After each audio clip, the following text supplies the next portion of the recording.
as it went on. Jillian and I had been married for almost 5 years. We met through friends at a barbecue and hit it off right away. From what I gathered, Jillian had just ended a long relationship, and her friends thought I could be a good guy for her. At first I was cautious. I didn't want to be her rebound. But over a few months, our friends kept introducing us, and we built a friendship. After 6 months, I finally got the courage to ask her out, and a little over 2 years later, I asked Jillian to marry me. I was so happy when she said yes. Until tonight, I would have done anything for her because I loved her so much. "Greg?"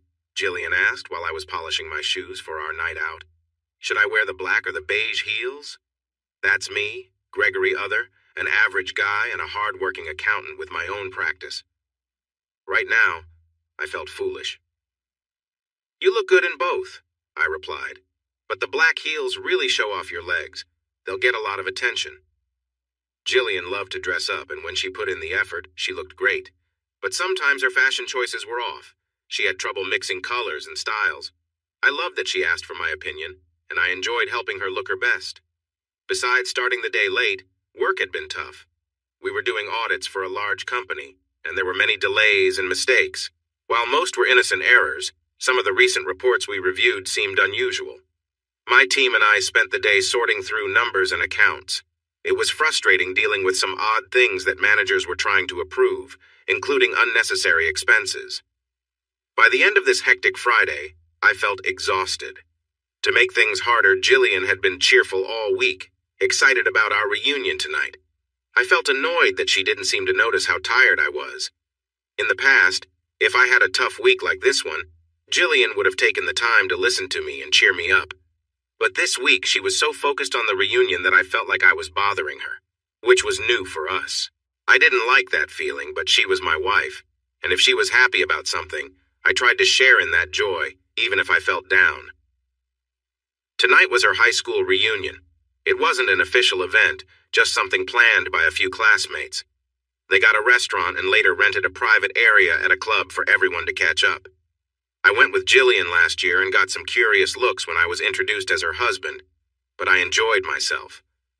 This year I wasn't feeling too excited about it. Like I said, it had been a tough week.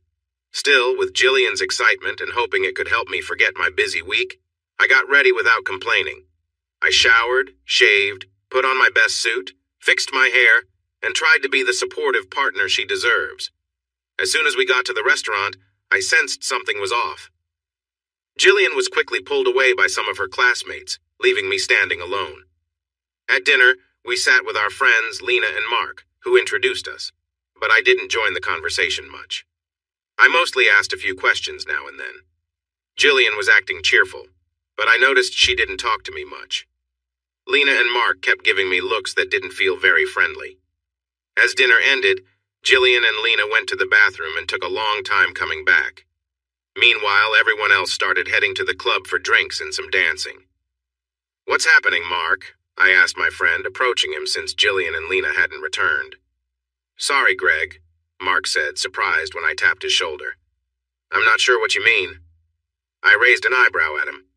"Really, Mark?" I paused as I saw Lena come back, but Jillian was still missing. Lena took her husband's hand and tried to steer clear of me. "Come on, Mark." "Lena, where's Jillian?" I asked, my worry growing. She hesitated for a moment, then exchanged a glance with Mark before looking around the restaurant, seemingly lost in thought. I could see she was struggling to find the right words to tell me something she didn't want to share. "I'm sorry, Gregory. We got caught up with a group and she's going to the club with them." "Without telling me her husband?" I asked, my voice filled with frustration. "Lena, Mark, what are you not telling me?" I pressed on. Neither of them could look at me, which annoyed me even more. Without another word, I stormed out of the restaurant, jumped into my car, and drove to the club. It should have taken 10 minutes, but I made it in 5. When I walked in, I was shocked to see my wife Jillian dancing with another man. He had his hands all over her, and the way she leaned into him told me this wasn't a one-time occurrence. I felt like my world was crumbling around me. People from the reunion were coming in, but they didn't say anything. I could feel their sympathetic looks as I stood by the entrance. I don't know how long I stood there, but they never noticed me. Then, I felt a hand on my shoulder, startling me. I turned quickly, almost bumping into Lena. "It's Jillian's first love, Troy," Lena said flatly. I couldn't tell what she was feeling. They pretty much grew up together, best friends from preschool through high school. We all thought they would end up together until he got a scholarship to a university in the States and they broke up. Now I knew who he was, and I remembered helping Jillian through the pain of that breakup. "They don't look very broken up to me," I muttered. "He's been back for a few months working with his company," Lena explained without much emotion. I looked back at the dance floor where Jillian and Troy were still dancing. Lena continued to speak as she watched them, while Mark stood quietly behind us. "They are meant to be together, Greg." For the first time, her voice held emotion, like a doctor delivering bad news. I didn't respond. Jillian was so heartbroken when they split. She loved him so much. We thought she would never find someone again, but then you came along. Lena tried to clarify, but my hands were tightening into fists as the song ended. Troy leaned in, touched Jillian's face, and kissed her. I felt the tension rise within me. As a drop of blood fell from my palm, it seemed to break the moment between them. Jillian looked around the club and locked eyes with me. She gently pulled away from Troy and started walking towards me. I didn't even notice Mark and Lena slipping away.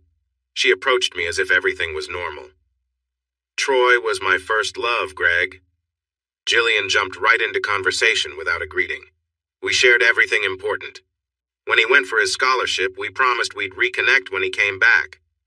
I stood still, trying to process her words. "I guess he came back and you two got back together," I said with a hint of sarcasm. "Don't say that," Jillian replied with a scolding tone. "I know this is hard for you, but Troy and I are meant to be together." I couldn't believe what I heard. "Jillian Bronwyn." "Other, you married me," I exclaimed, my voice rising. She held my gaze without flinching. "I'm sorry, Greg. We need to get a divorce. Troy and I plan to get married and have a family." "Was I just your backup for all those years?" I raised my voice, noticing a few onlookers watching us closely. I recognized Troy approaching us, and he seemed ready for confrontation. "Are you Greg?" he asked, feigning concern. "That's Gregory to you," I shot back, filled with anger. "I understand you're upset," he said. "You're angry because I'm with Jillian, and we've been close since I got back." Jillian's face turned pale, and I could see she was worried about his words. Troy, not realizing how his comment affected us, stepped in front of her defensively. "Listen, Gregory," he said, trying to soften his tone. "I'm sorry you found out this way, but maybe it's for the best. Jillian tells me you've been a good husband. Maybe we can all be friends since we share mutual friends." "Not for long," I said, narrowing my gaze at Jillian before turning back to Troy. He opened his mouth to respond, but I jumped in first. "So you both think this is true love? Have your fun during school and then break apart because Troy moved away?" I noticed that the music had stopped, and everyone in the room was watching us closely, even the DJ. While Jillian was dealing with her sadness, she met me. We fell in love and got married, enjoying several happy years together. Everyone listened carefully, and you could hear a pin drop. Then, things changed when Romeo returned to town. He and Jillian started seeing each other again while hiding it from me. It was clear that our friends knew what was happening, judging by their looks all night. It all led to this moment, where my supposed best friend hurt me in a very public way. "Greg, it wasn't supposed to be," Jillian began. "What was it supposed to be?" I shouted back. No one moved. "All week you have been acting strange, ignoring me. Even when I had a tough week, you insisted we come here together and then left me the moment we arrived. You showed me no respect in front of our friends, leaving the restaurant without a word. I come in here to find you with him." "Hey!" Troy tried to speak, but I gave him a fierce look. "Don't say a word, Romeo," I said. "It's clear that Jillian has not been faithful. You claim you two have been close for 3 months. That's not real love." "Look, Greg," Troy replied, trying to calm the situation. "I know emotions are running high, but Jillian and I believe we're meant to be together. We regret that you're hurt over this, but Jillian loves me and we're planning to marry. You both will need to part ways." "Naturally," I said, keeping my tone flat. "Greg," Jillian spoke softly, I'm really sorry. We thought this would be the quickest way to handle it. We know it will hurt, but it's better for everyone involved. She paused, trying to gauge how I felt. We had been close friends and partners for years, and I had always been open with her. Jillian, please call me Gregory, I said, and she visibly tensed. Gregory, she corrected. I understand this is painful right now, but it's for the best. You're still young. You'll find someone new. I felt a flash of anger, and it seemed to affect her. The room was silent. Troy seemed to notice and tried to speak again. Gregory, I know this is a lot to handle, but maybe it's best for you to leave. Everyone here knows that Jillian and I belong together. You'd only feel out of place. I smiled slightly, and half the room looked at me in surprise. On that point, we agree. He smiled back, thinking maybe I was starting to understand. Now that everything is clear, Jillian and I will stay away from your place this weekend and even next week so you can move out, Troy said. Move out? I asked, tilting my head in surprise. Troy swallowed hard. Well, it's Jillian's house too. I understand, I replied, narrowing my eyes. Gregory, my soon-to-be ex-wife said, struggling a bit with saying my full name. We thought it would be easier for you to move out. The house is perfect for Troy and me to start a family, and we think it's too big for you on your own, so we can figure something out. I see, I repeated, my tone sounding sharp. For a moment nobody spoke, and the quiet lingered until the DJ decided to start the music, hoping to break the tension. As the music played, no one danced. Everyone was still watching, waiting to see what would happen next. Troy raised his voice over the music. I'm sorry, Gregory, but that's just how it is. I know you might not agree now, but I hope there are no hard feelings. He offered his hand. I glanced at his hand, then back at him. His hand quickly pulled back when he saw my face. If he could have read my thoughts, he would have felt the anger boiling inside me. Realizing it was time to leave, I turned and walked out. The two bouncers at the door stepped aside to let me pass. As the door closed behind me, the noise inside faded. You good, man? One of the bouncers asked, having seen what just happened. No, not really, but I guess anyone would feel this way after what just happened, I said, trailing off. You know, the other bouncer said, if you wanted to go back in and give him a piece of your mind, we could wait a bit before stepping in. For the first time that day, I chuckled. Both bouncers smiled back. While that's tempting, I think he'll pass on a night in the holding area. They nodded in agreement. Still, the first bouncer said, I've seen a lot working in clubs, but that was one of the coldest ways to end a marriage I've ever witnessed. I'm sorry for what you're going through. I waved off the sympathy. Don't worry about it. I think I'll just go home, I replied. And change the locks, man. Don't let her back in until you have to, the second bouncer added. I raised an eyebrow and smiled. We chatted for a minute before I shook their hands and headed to my car. On the way home, I stopped by a hardware store. It was late, but they were still open for about an hour. I quickly grabbed what I needed. New locks, deadbolts, a few moving boxes, and some packing tape. When I got home, I began changing the locks and putting together the boxes. A few hours later, I had piled up several boxes with Jillian's things. I felt overwhelmed by the shock of being completely abandoned by my wife and friends, so I had to sit down. I poured myself a drink, then turned on my laptop. I checked our bank account and began to do what many people do when they feel betrayed. I blocked and canceled our joint credit cards. Then I opened a new account and moved half of our savings and vacation funds into it. It would take a few days to process, but I had some cash on hand so I could manage. After finishing my drink, I felt a boost of energy and opened our legal folder. Inside, I found important documents like the papers for our house, our investment properties, and the prenuptial agreement we signed when we got married. I know what you're thinking. There's an infidelity clause in it. But that's not the case here. The prenuptial was mostly meant to protect my business assets. When we started dating and got married, I had just begun my accounting firm. I was lucky to have some good mentors who advised me to keep my business in my name alone, and Jillian and I both agreed that my business and its branches would not be part of any separation. Looking back, I realized Jillian likely agreed to this easily, because she already had plans to betray me. She had no idea how much this would end up costing her. That night, I had a restless sleep, but managed to get a few hours before I decided to treat myself to breakfast.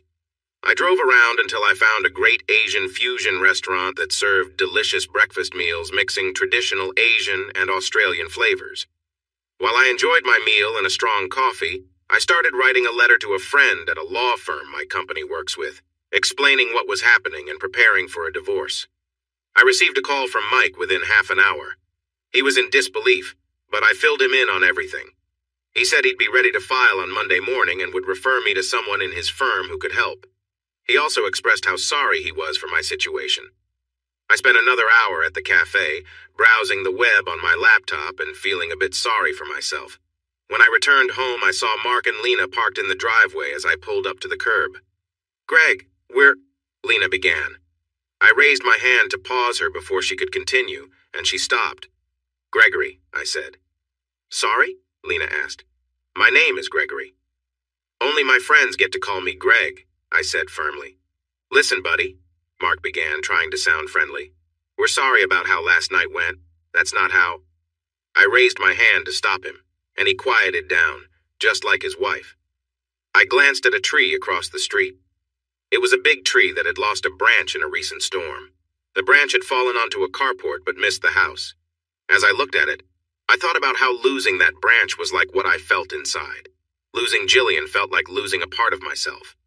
When I turned back to Mark and Lena a minute later, tears were streaming down my face, and I was filled with anger. "Don't you dare, Mark! Don't you even try to make excuses!" I shouted. "You've known she was with someone else for months, and you said nothing." "But Gregory, it's true." Lena started. "Love," I interrupted, wiping away my tears. "I don't want to hear your justifications. True love doesn't hurt others to get what it wants. True love is kind.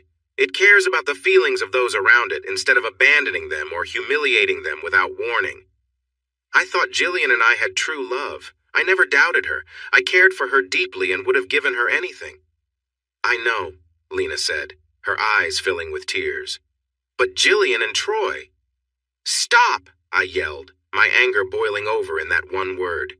The tears dried up. "Stop," I said softly. "Lena, I don't want to hear anything more about Jillian and Troy. I don't want to hear about their love. I just wasted the last several years of my life in a lie. 7 years, Lena.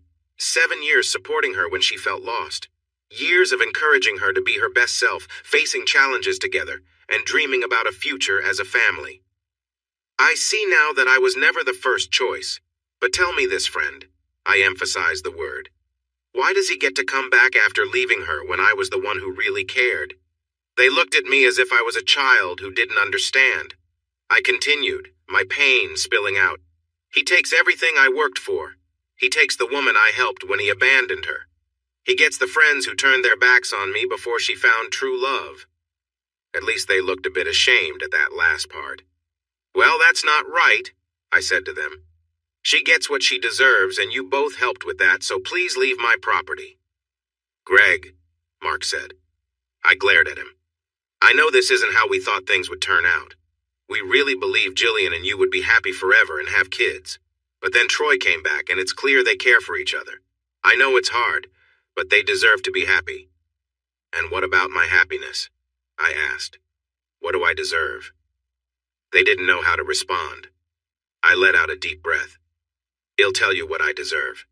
I deserve a faithful partner and friends who care about me, but I have none of that, so forget your sympathy.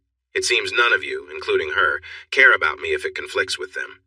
If I seem bitter, it's because I am. But just try to understand how I feel," I said. I looked at Lena. "Mark? When Lena finds her true love and leaves you for him, then you'll know how I feel."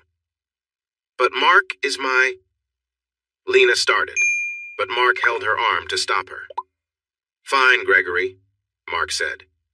"You've made your point, and you're not willing to see it from a different angle. We're leaving, but can we do anything for you as a parting gesture?" I thought for a moment and glanced at their van parked in the driveway. "Yes, wait here." In the next few minutes, I brought out several boxes filled with Jillian's clothes and personal items. I placed them in front of them, and a couple of things broke inside. I saw them wince, but they stayed quiet. I thought about leaving these in the driveway, But since you're here, you can take them to her new place, I said. But Jillian said she wanted the house, and you were going to move. Lena started. I laughed, cutting her off. It's not her house. It doesn't belong to her, and it doesn't belong to me either. So she's going to find she's out of luck. Tell her she doesn't need to come back here. Everything that's hers is in those boxes. Also, let her know she'll get divorce papers from my lawyer on Monday. I've already taken out all her things and removed myself from the account, so whatever is left is hers. You're not even... Lena began, then stopped. What? I asked. To fight? No way.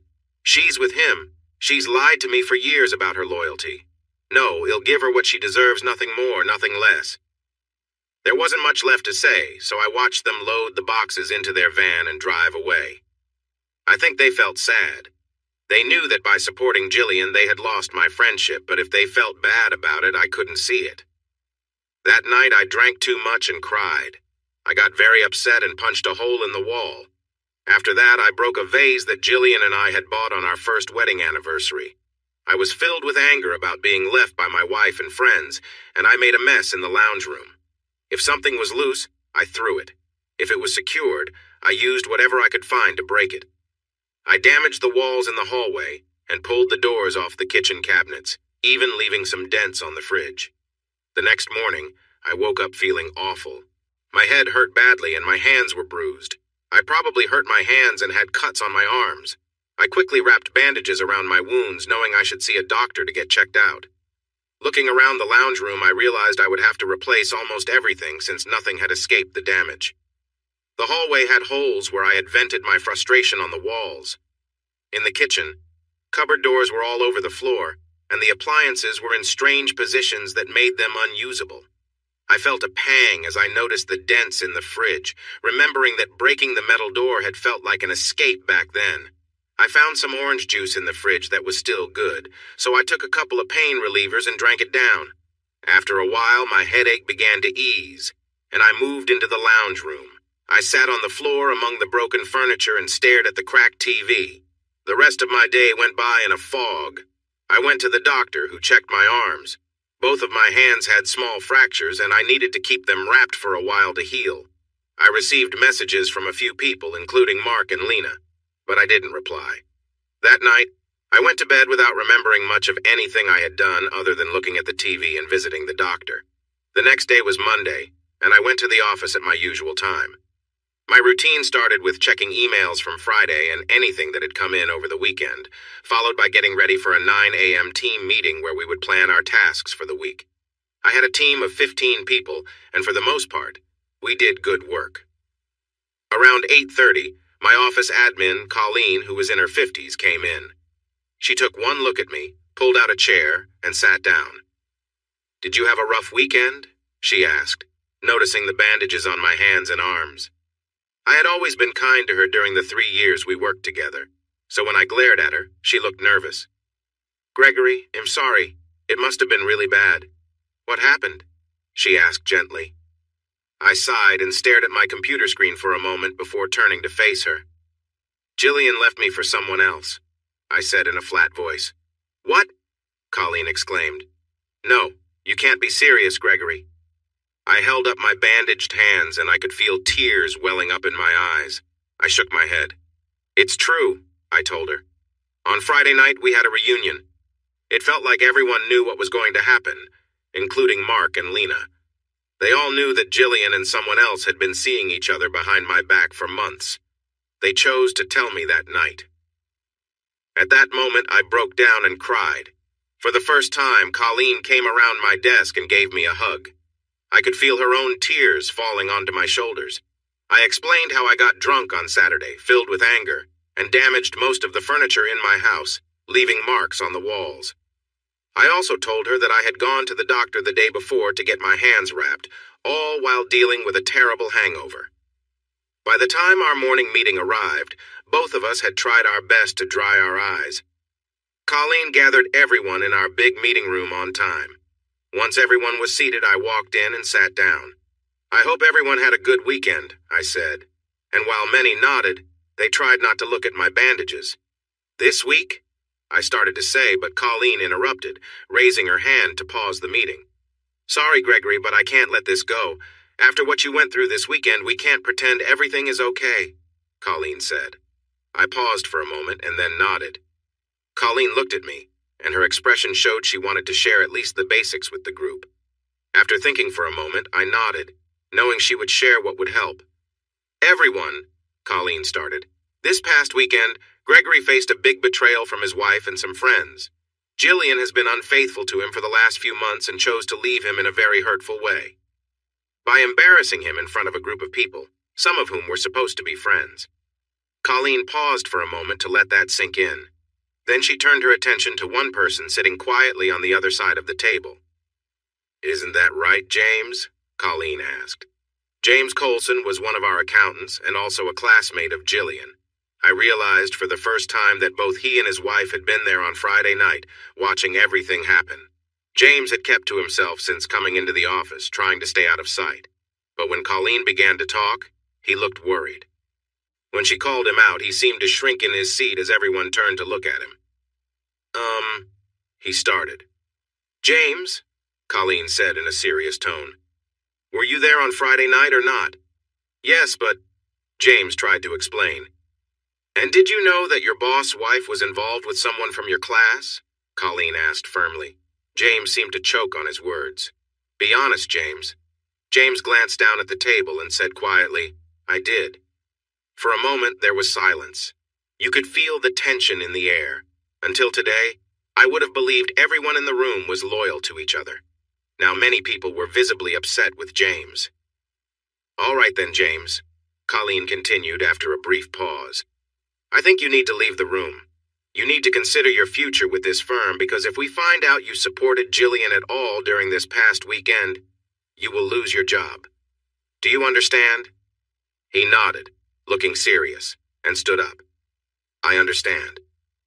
He tried to leave the room quietly. No one spoke as he walked out. I had almost forgotten that James was there on Friday. During all the chaos, I had only focused on the main people involved in my troubles. I cleared my throat. Everyone, I said, trying to get us back on track. I won't lie. My personal life is difficult, and I know my weekend was tough. I raised my hands to make my point clear. But we all have work to do and clients to care for. This week I will trust that you all support each other. If you need anything specific, just let Colleen know. I will be here, but let's be real, I'm going to be a bit of a mess. So please be patient with me. I felt emotional again as the people around the room offered their understanding and words of encouragement.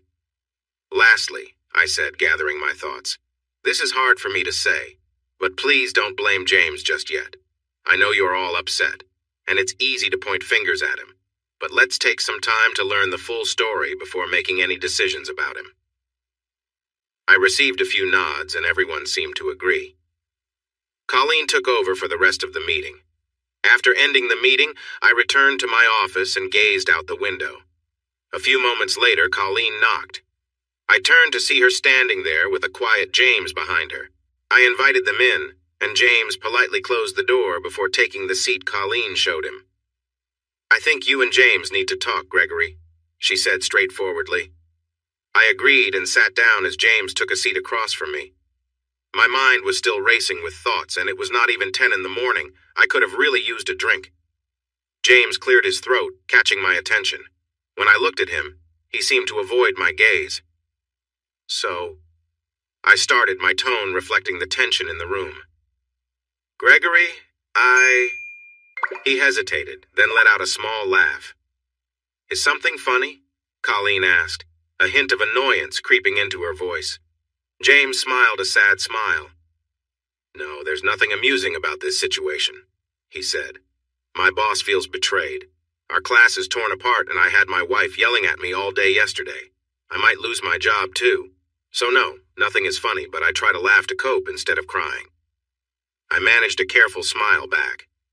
I had always liked James. He was dedicated. And until this morning, I thought he had a secure place with us. James, why don't you start from the beginning? I suggested, trying to sound easygoing. He nodded and shifted awkwardly in his chair. I guess you've heard about how perfect Jillian and Troy were in high school, he asked. I nodded. I've heard nothing else but that lately, I replied. He nodded again. In high school, I was the math nerd. I wasn't bullied, but I also wasn't part of the popular crowd. Still, we all looked up to Jillian and Troy. They were the stars of our year. He paused, waiting for a reaction. When I didn't respond, he continued. As we approached graduation and university decisions were being made, everyone assumed they would go together. But we were all shocked when Troy said he was leaving for overseas, without Jillian. Another pause. I gestured for him to go on. They broke up the week before graduation. Troy went to some parties, but Jillian stayed back. During the break between graduation and university, I saw Jillian a couple of times. She looked lost and sad. Then months later, I heard that Troy was thriving in the States. He had a scholarship, and there were whispers that he already had a new girlfriend. I gave him an understanding nod. I remember hearing this from Jillian when I helped her stand during the early days of our relationship. A few times she cried on my shoulder about how much it hurt that Troy would leave her for someone else. After one of those talks, Jillian and I shared our first kiss, and I asked her out on a date. After that, Troy began to fade from her mind. That is, until recently. James brought me back to the present. Well, I went to university, got my degree, met and married Sherry, and felt lucky to get a job here. His smile had a hint of sadness. I was surprised to learn that you married Jillian, James said.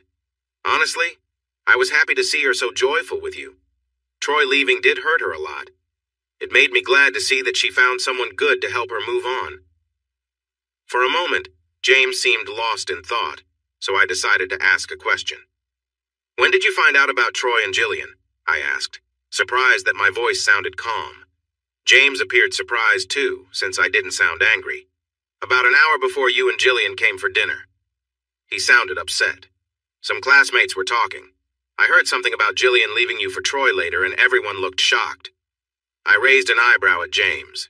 He sighed.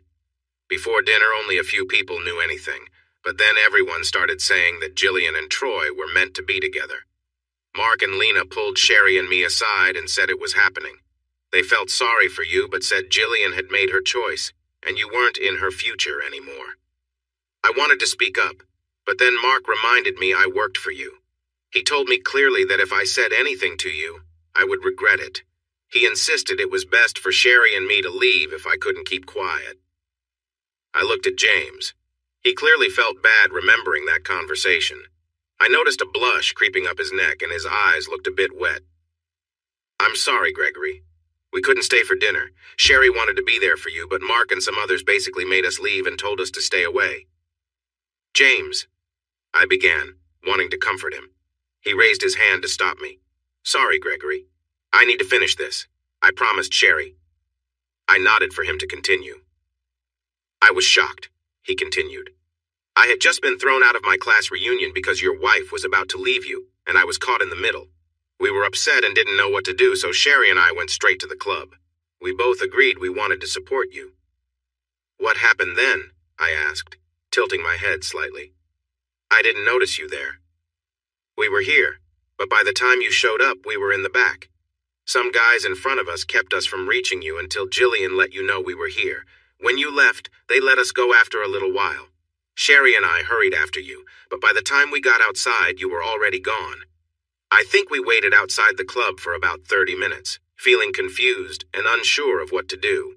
Finally, Sherry convinced me we should go back in and see what was going on. James paused, glancing at me as if deciding how much more to share.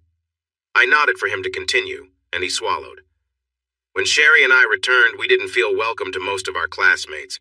The rest of them were upset, and when they realized I worked for you, they surrounded us and didn't let anyone come close for the rest of the night. And I started but couldn't finish my thought. They danced and drank like nothing was wrong, James said, swallowing again, clearly nervous. I'm sorry, Gregory, but they acted like you didn't matter. We heard that this had been planned for months. It was even harder to hear that Jillian and Troy are thinking about getting married soon. James stared at the floor, his hands clenched in his lap. That night at home, we didn't sleep well. Sherry and I ended up arguing about everything, even though we both felt disgusted by Jillian and Troy's actions. "This brings us to today," James said as he pulled a piece of paper from his notebook and set it on the table in front of me. "What's this?" I asked, quickly reading the words. "My resignation," he said, looking defeated. I noticed it was signed and dated yesterday. "James," I began. "No, Gregory," he interrupted. "What they did to you was wrong. I couldn't help you even though you've been a great boss and a friend. You deserve better. Sherry and I agreed it's best for me to resign so you won't have to think about what happened on Friday night every time you see me." For a moment, we were silent. I looked at his resignation and let out a small laugh, more like a bark. But for the first time, I felt something other than sadness and anger.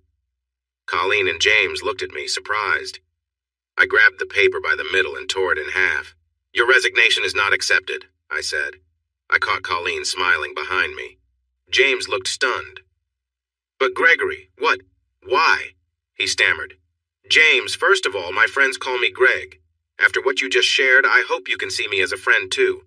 You tried to help me, but they were ready for you. You're here now, choosing to step back because you care. If that's not a friend, nothing is." "James, I feel really hurt," I said.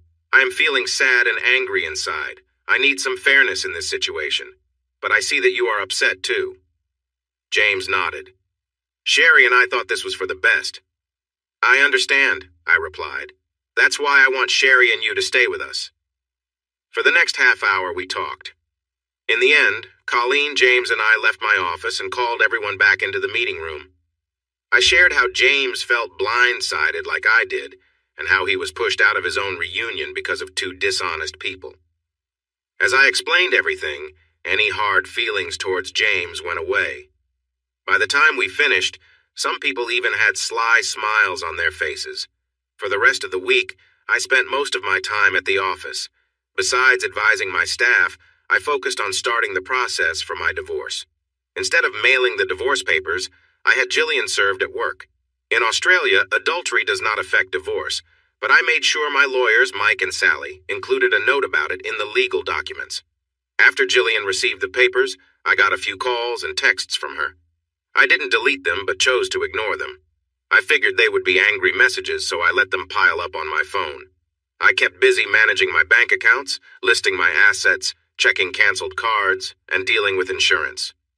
My team ensured that my legal documents were all in order, and that Jillian couldn't access anything. Colleen came over on Tuesday evening with a meal. She gasped when she saw the mess in my house. The tears she shed while walking from room to room could have left a trail. On Wednesday morning, Colleen contacted my insurance agency to set up a damage assessment. I'm not sure how she did it, but by Friday, she arranged for assessors and cleaning crews to come to my house. Everything was set to start the following week. By Friday night, I felt worn out, both in body and mind. I still wasn't sleeping well, so on Saturday morning, with no work to do, I got up early and went for a run. I ended up jogging down to the local shops and sitting at a cafe where I enjoyed coffee and a croissant before jogging home a couple of hours later. When I got back to the house, I was surprised to find Jillian sitting on the front steps waiting for me. I hadn't seen her since that Friday when she left. She was wearing jeans, sneakers, and a casual blouse, but the outfit didn't quite match. It seemed that the guy she liked didn't help her look her best. I paused halfway up the driveway, a light sweat covering my body as I took out my earphones. The loud music from Anti-Sleep by Blue Stolly stopped when I pressed pause. If you need music to channel your anger, check it out. For a moment, neither of us spoke. "Greg, it's good to see you," Jillian began. I suddenly spat on the grass, interrupting her. "What?" I shot back. "Are you surprised I'm taking care of myself after my wife betrayed me in front of everyone? Did you think I would be so upset that I might lose control and harm myself? You really think I would be lying around unable to cope?" I glared at her, and Jillian had the sense to take a small step back and look a bit pale. "It wasn't like that, Greg. I never meant to." "Hurt me," I almost shouted at her, cutting off her excuses. For a moment she stood silent, then nodded. "Like I can believe that, Jillian. You made it clear you were leaving me while people I thought were friends were there. You chose to break my heart." She looked down. "Greg, it wasn't my idea to do it this way," she said softly. Mark and Troy thought that if we did it in front of others, you wouldn't fight it. I laughed bitterly. You must be joking, I said as I calmed down. We've known each other for years. We were about to be married for 5 years. You thought I wouldn't care when I found out you were unfaithful, or that you were leaving me? Jillian's face turned red. But, no buts, I replied sharply. You lost any right to my care the moment you made that choice. It took me time to find out, but now I know the truth. You can leave now. Greg, that's not fair. I'm still your wife, Jillian said, a hint of anger in her voice. Ha, I scoffed, then started walking up the drive toward the front door. I pulled out my keys and unlocked it. As I stepped inside, she tried to come in too, but I raised my hand to stop her. You can't come in, I said firmly. But Greg, it's still my house too, she protested. I shook my head. No, it's not. It never was. The house belongs to the trust and my paycheck covers the rent every month. She looked at me confused. Look, Jillian, this isn't your home anymore. You don't live here. But wait, I have a few things to give you. I closed the door behind her. As I entered my study, I quickly texted my lawyer to let her know Jillian was here. I picked up a few items and returned to the front door. Jillian was still standing there. Greg, she began, but I raised my hand to signal her to stop. First of all, it's Gregory. I told you, only my friends call me Greg, and you are definitely not a friend. Jillian swallowed hard. Second, I said, handing her a small binder, this has a check for your share of our assets. Her eyes widened. The check in her hand conveyed more than any divorce papers that we were finished. Third, I hear you have something for me? She hesitated for a moment, then opened her handbag, pulled out an envelope, and handed it to me. I'm sorry, Gregory. You will be, I replied mysteriously. I opened the envelope with her standing there and flipped through the first few pages. I snorted and looked up at her. Jillian flushed, knowing I was reacting to her request for 75% of our savings and half of my business in response to my divorce notice. I flipped to the back and found another document, a restraining order that would start on Monday, keeping me away from her and from being near my own house. Really? I said, raising my eyebrows. In that moment, she couldn't meet my gaze. She realized that things had gone too far. To be honest, Jillian had always gone along with what others decided. Now the consequences would hit her harder than she expected. I pulled out my phone and called my divorce lawyer. I kept looking at Jillian as she shuffled her feet. Sally, my lawyer's associate, answered on the second ring. Hi, Sally, I have Jillian here in front of my house. Along with her demands from the divorce petition, she gave me a restraining order that keeps me away from her and the house, which she doesn't even live in anymore. As I listened to Sally's strong reactions, I noticed Jillian turning a few shades of red, clearly hearing the frustration in my voice. So, I said, hanging up and turning to Jillian, how does it feel to be one of the most terrible people around, Jillian? For a brief moment, she was silent. It's not like that, Greg. Ori, Jillian eventually said softly. I got Troy to agree to give you until Monday to move out so we could take over. I laughed. You can't just move in. It's not your house, I said again, clearly stating the fact. But you can't be here, she answered, sounding a bit like a child who wasn't getting her way. I shrugged. Maybe that's true, and trust me, this mess will backfire. But just because I can't stay here doesn't mean you and your partner can. I think it's time for you to leave, Jillian. I wish you well, but I'd be lying. You really dislike me that much? She asked, glancing at my bandaged hands without voicing her thoughts. You actually have the nerve to ask that after what you did and now this paperwork? I replied, feeling frustrated. At this moment, I wondered if she understood anything. She stayed silent. Jillian, you meant everything to me. You were my best friend. I trusted you more than anyone else. Then one day, you took all that away and treated me like I didn't matter at all. You've become someone I no longer recognize. So tell me, at what point did you think I wouldn't change my feelings towards you after all this? I crossed my bandaged arms. Her eyes widened at my harsh words. She had never heard me speak like that to her before. For a moment, she fidgeted with her hands and looked up at me. I hoped, she started, taking a breath. Gregory, you're right. We had some good years. But the restraining order is just until the divorce is finalized. Mark, Lena, Troy, and I are hoping we could be friends again once everything settles down. I couldn't believe what I heard. Friends! I exclaimed, my arms dropping the envelope in frustration. You must be joking. If any of you were in trouble, I wouldn't lift a finger to help. Friends. You are living in a fantasy, I added, noticing movement behind her. Mark and Lena were coming up the driveway, and I could see the other person waiting by the curb. It seemed they had come from a big truck just as I lost my temper at Jillian. Oh, look, our so-called friends are here now, I said, glaring at them. Greg, Mark said, stepping up behind Jillian. Calm down, you don't need to. Leave me alone, I shot back. We are not friends, and we won't be friendly anymore. Your betrayal is almost as hurtful as the others, so don't think you can say anything that will change the situation. I glared at the couple who set Jillian and me up, and then helped ruin our relationship. Both of you share the blame as much as she does and the person over there, I said, pointing at the one who took my wife but didn't have the courage to stand up for her. Greg, Lena said, trying to sound firm. My anger shifted to her. Don't you dare, Lena. You have no right to talk down to me. You helped my wife cheat on me. Both of you did, I said, now pointing at Lena and Mark. You planned that embarrassing moment at the club to hurt me.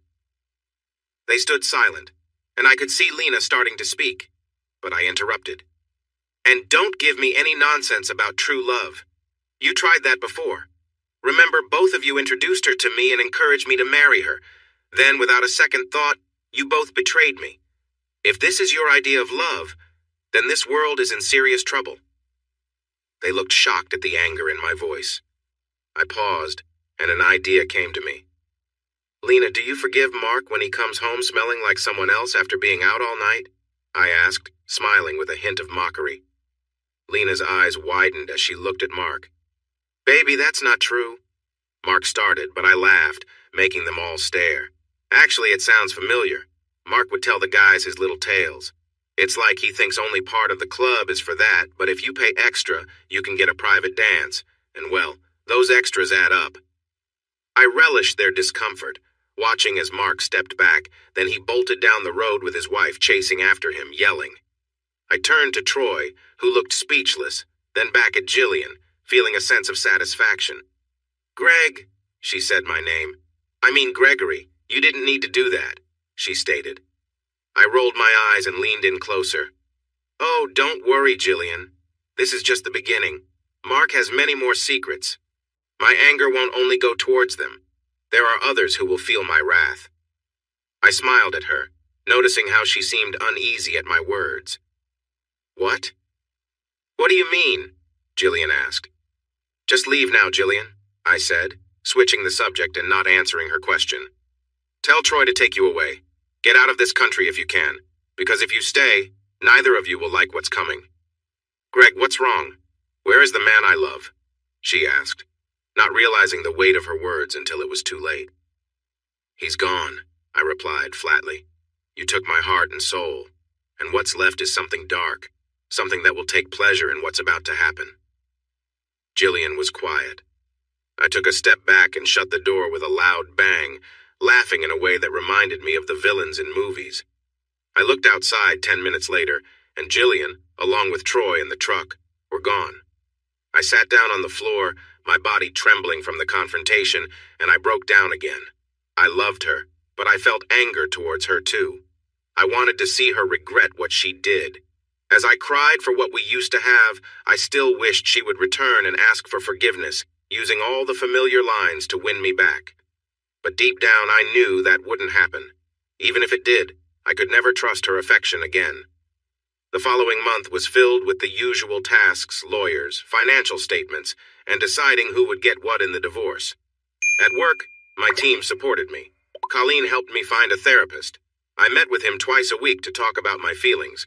I moved into a short-term apartment. It was for the best, as I couldn't stay in the house. Colleen organized the cleanup crews and builders to remove the broken furniture and appliances and to repair everything. Despite saying she wanted a quick resolution, Jillian fought over many things. First, there were our bank accounts. We had $20,000 total in 3 accounts, and Jillian claimed that over $15,000 was hers. Then there was the house and some investment properties.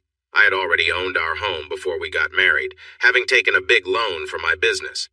As the years went on, paying back that loan and investing in 2 more properties turned out to be smart choices. Jillian helped with some improvements, but all 3 houses were in a trust where neither of us could directly benefit. She tried to fight for them with the lawyers I guessed she was paying with help from her new partner, but it was pointless. Those properties were out of her reach, and I felt a small sense of pride that she wouldn't see any return on those investments. Next came the furniture and jewelry. I had my lawyer note that all of her things were packed in boxes and sent to her. I made a list that included shoes, earrings, and necklaces from the boxes I packed for her. My last thought was about Jillian. She claimed she deserved half of my business because we had been together right after I started it. Sally clearly explained the rules of the prenup and even took a moment to tell Jillian that she wasn't entitled to anything from other accounting. In the end, Jillian received $10,000, which I suspect she mostly spent on lawyers. I wasn't happy, but it felt good knowing she ended up with so little while I kept my houses and my business, which were worth much more. Sally made it even better by somehow getting Jillian to return her wedding and engagement rings. The restraining order was lifted since Jillian had no right to the house. She couldn't get in anyway because the locks were changed, and I had a security company checking the house a few times a week before I moved back in. With everything settled, we had a couple of months to wait for the divorce to be final. I didn't hear much from Jillian. However, James and Sherry received many questions from people from the reunion who were still in touch with them, and they both strongly asked everyone to stop asking. James discovered that Jillian and her new partner were living in an apartment in town that was provided by his workplace. It was a 6-month lease, after which she would either have to pay for it herself or find a new place. Putting 2 and 2 together, it seemed she thought that getting with him would mean she had a ready-made home. Too bad for her. The next surprise came in August, just a couple of weeks before the divorce was finalized, and tax season was in full swing here in Australia. There are a few busy times for accountants during the year. For small businesses, August and September are the peak months as they try to get their taxes completed and refunds handled quickly. We didn't do much small business tax work, but over the years we had helped out some friends. I was surprised when one of those businesses showed up on Tuesday morning. I never expected to see them. "Gregory, come on, man. You've got to help me out," Mark was saying, looking worried as he sat across from me at one of our meeting tables. Lena was beside him, looking down. Just one glance told me that their relationship was in trouble, likely from our last meeting. "Why?" I asked, enjoying their discomfort. Next to me was James. For the past few years, both he and I had helped with the taxes for Mark's import-export business. It was a tricky situation to make sure everything was done correctly with the paperwork and financial details. We received good payment for our efforts.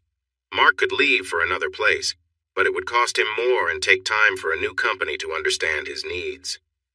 "Really? Are you going to make me plead, Gregory?" Mark said with a hint of desperation in his voice. I chuckled, and James smiled too.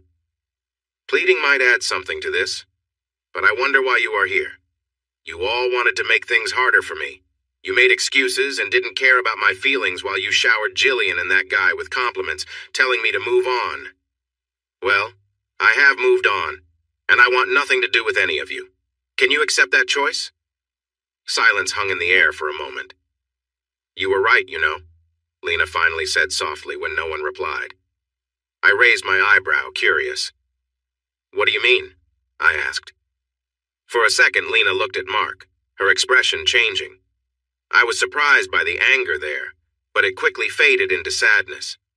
Mark looked down at his hands, quiet. "About the club and what happened in that back room, you were right," she said, her voice heavy with emotion. I couldn't hide my surprise. When Mark bragged about it, I thought he was just exaggerating. I had shared that story to hurt them, not believing it was real. "Wow, really? So, Mark, you were telling the truth?" I asked, still in disbelief. He glanced at me, then quickly looked down and nodded. I turned to Lena, raising my eyebrow again. "You were right, Gregory, and not just about Mark," she told James and me while Mark remained quiet. "We got so lost in the romance that Troy and Jillian presented that we forgot about you. I started to reply, but Lena shook her head. For once, I kept quiet. That day when you told us about Mark, I thought you were trying to upset us at first, but then I saw the look in his eyes and I knew you were sincere. But you didn't know it was true, did you? Lena asked. I shook my head, a bitter laugh escaping me. Figures. She paused, looking at me with sadness in her eyes, directed at me this time. We all knew it would hurt you, Gregory. When he returned and others talked about it, we all realized it was wrong but got lost in the idea of it being true love, convincing ourselves it was fine. Some of the loudest voices, like my husband, she said with a mix of regret, were just trying to ease their own guilt by saying you were fine to cover up their own mistakes. I looked at the troubled couple. Mark couldn't look any of us in the eyes, and Lena was close to breaking down. And now? I asked simply. Lena let out a bitter laugh. Now let's just say our choices have come back to haunt us. We hurt someone we cared about and my marriage is hanging by a thread. I'm not sure it will last. I turned to Mark, who said nothing. I knew he was listening, but he couldn't lift his head. If they thought I would feel sorry for them, they were wrong. I can't say I'm unhappy to see you both struggling, I said gently. But I have to make a decision as the managing partner of Other Accounting. It's not in the best interest of the business to keep working with you. I watched Mark's shoulders drop. However, I continued. Mark looked up at me with a glimmer of hope. I can show a bit of mercy. Even if you don't deserve it, I can recommend 3 companies that may take on your account. James has their details. James slid a piece of paper across the table. If you're interested, just let James know, and we can pass your previous year's financials to any of them. The hope in Mark's eyes quickly faded to a blank stare. That's it? Mark asked. Just a recommendation? You're really done with us? Yes, I replied, shrugging. You chose to harm my marriage by supporting Jillian and her partner, using words like true love with no regret. You even laughed while doing it. This is cause and effect. You interfere with my life, and I have to do the same with yours. With that, I got up and left the room without saying goodbye. A little later, James told me they had picked another firm, and he would share the details in a couple of days once Mark and Lena signed the necessary papers. Over the next month, I had to repeat the same conversation with 3 more clients who had also supported Jillian. They realized I would no longer work with them. Surprisingly, although I lost 4 clients, I gained 6 new ones. Other classmates who disagreed with what happened wanted to help me by bringing in work. Other Accounting didn't really need the work, but I accepted it. August turned into September, and my divorce papers finally came through. By this time, I had moved back into the renovated house. My arms were fully healed and no longer itchy. I missed looking tough, but I wouldn't miss the irritation of the bandages. The day I got the paperwork, I also missed a call from Jillian that I didn't return, along with a text that I read. It simply said, "Goodbye, Gregory. I'm sorry. I wasn't sure how to feel." Did she regret what she had done? The hurt of betrayal had lessened a bit in the months since the incident at the club. I was still angry and sad, but I was able to think clearly. If Jillian could leave so easily, then she wasn't the right person for me. That weekend, Colleen and some of my coworkers surprised me with a barbecue at my place. I was taken aback, but ended up hugging many people throughout the day. I only got to chat with a fraction of the guests. All afternoon, I was surrounded by people. Colleen, James, Sherry, and others from work were there with me.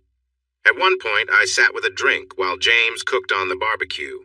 Sherry was next to me, and I felt very emotional watching kids play a game in my backyard.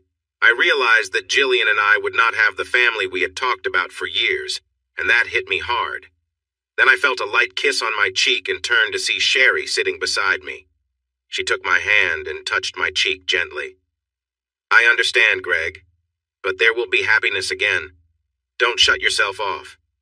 Today you have many friends and family here to support you. What happened wasn't right. They hurt both James and me too, but we want you to know we are here for you." Sherry hugged me for a few minutes, and I could feel the tears coming. James then came over and put his hand on my shoulder, showing he cared. Colleen and several others hugged me too. I sensed that people were watching and supporting me, and while I felt pretty broken, I didn't feel any discomfort. The next week at work, I felt much better. My co-workers noticed I was smiling and even sharing a joke, which I hadn't done in a long time. During our weekly meeting, I thanked everyone for their support, mentioning James and Colleen, and giving a special thanks to Sherry for reminding me that life goes on after hardship. That week, we also gained 3 new clients, 2 of which were major companies. It seemed one of our past clients had recommended us. The companies needed in-depth financial analysis, and they chose us. We outlined our tasks, and for the first time since Jillian left, I decided to get involved in an audit for one of the companies. It was good work, and we had 3 months to get it done, so we got right to it. In the evenings, I settled into a routine of cooking dinner and staying active. I knew I could either dive deep into work or get lost in distractions, and I chose to focus on my health. I wanted to rise above feelings of betrayal and find joy again. Thanks to Colleen and the staff, I hope to be more than just another broken marriage statistic. It was Thursday evening, 2 weeks after the barbecue. I was fixing myself a quiet dinner of lamb cutlets and gnocchi with a tangy applesauce when the doorbell rang. Having just finished cooking, I tossed the towel I was using onto the table and walked to the door. When I opened it, I was surprised to see a lovely blonde woman standing there. She was a little over 5 feet tall and looked a bit nervous. Before I could greet her, she stepped closer, pulled me down by my shirt, and kissed me. At first, I was taken aback, but her soft lips surprised me. I could taste mint on her breath, and before I knew it, I found myself kissing her back. She wrapped her arms around my waist, and instinctively, I pulled her closer, lost in the moment. I had no idea how long the kiss lasted, but it felt amazing. When we finally parted, I looked at the woman and noticed tears in her eyes. But before I could say anything, she stepped back and gave me a light slap. It wasn't hard. It felt more like a gesture. I stood there in astonishment, my surprise apparent. The woman looked a bit sad, but also filled with kindness. "I'm sorry, Gregory. That wasn't the best way to say hello," she said. Her voice was warm, yet firm, reminding me of a young actress I admired. I tilted my head, curious about her. Okay," I replied, not quite sure what to say next. "Rebecca," she introduced herself simply. "Rebecca," I repeated, taking it in. For a moment, we stood in silence. "So, Rebecca," I asked, looking at her curiously, "what brings you to my door this evening?" She smiled playfully. "You," she answered. "I guess I should have figured that out from your greeting. But why are you here?" I asked, a smile creeping onto my face. She seemed like a playful kitten. "Because you need me," she answered, her smile matching mine. "Really?" I said. "So tell me, why do I need you? I mean, I enjoy a kiss like anyone else, but after that, I'm left confused by your reaction." Now, I noticed a sparkle in her eyes. "You think I'm beautiful?" she asked, tilting her head slightly. I nodded. "You are gorgeous," I added, feeling quite taken by her. "Thank you, Gregory," she said, her cheeks turning red as she gazed down. She wore a dark blue sundress that looked lovely against her blonde hair. I caught a glimpse of her strong legs that were matched by a lovely face, high cheekbones, big blue eyes, and a cute nose. She was someone who would turn heads as she walked by. "Something smells nice?" she asked, sniffing the air. I sighed happily with the little game and opened the door for the woman who seemed to be here for me. I felt sure she meant no harm, and I was curious about her visit. We chatted about simple things for a moment as I led her to the kitchen. I grabbed a glass, looked at her briefly, and then poured her a bit of Shiraz I had been enjoying lately. I set the glass down in front of her, and she raised an eyebrow as I stepped back to finish making dinner. Luckily, I was also preparing some leftovers for lunch the next day at work, so I quickly set another plate for Rebecca. She watched me as I cooked, holding the wine without drinking it. I placed a plate in front of her and another in the seat beside her before returning with silverware and my own glass of wine after dimming the kitchen lights. Rebecca giggled as the light in the room softened. "Our first date and you ordered for me?" she said casually. "Well, a woman likes a man who knows her taste," I replied. Rebecca threw her head back and laughed, then looked me in the eyes and raised her glass. "To Gregory Other, showing that even when things are tough, he still knows how to treat a lady," she said, making a toast. We clinked our glasses and took a sip of wine, smiling. I let Rebecca try the meal first, and when she cut off a nice piece of meat and dipped it in the sauce, her eyes lit up. "Gregory, this is amazing, thank you." I nodded and tried my meal too. It was good. The sauce had just the right balance of sweet and sour for both my taste and, it seemed, hers. "So, Rebecca, let's skip the games. Who are you, and what's going on here?" I asked. She took another bite and a sip of wine before looking a bit nervous. "First, thank you, Gregory. There were many ways you could have reacted to me showing up, and you handled it so well. I was outside your door for almost 20 minutes before I knocked." I nodded and took a sip of my own wine. "As for who I am, we've met a couple of times before.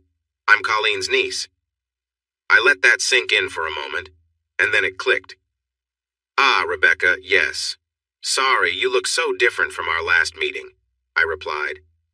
She smiled, but I could see some sadness there, though it seemed old. I had indeed met Rebecca before when she looked very different. Back then, she was going through a phase, following someone Colleen had warned me about. The first time we met, she had jet black hair and a lot of piercings. She had a lot of light makeup on and wore dark clothes and boots that any goth would admire. "I was getting through a tough time," she told me while smiling.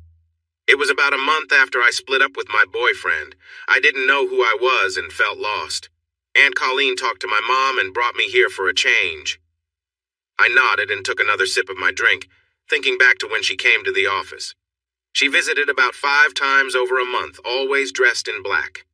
I remembered her once beautiful blonde hair, which was now dyed black.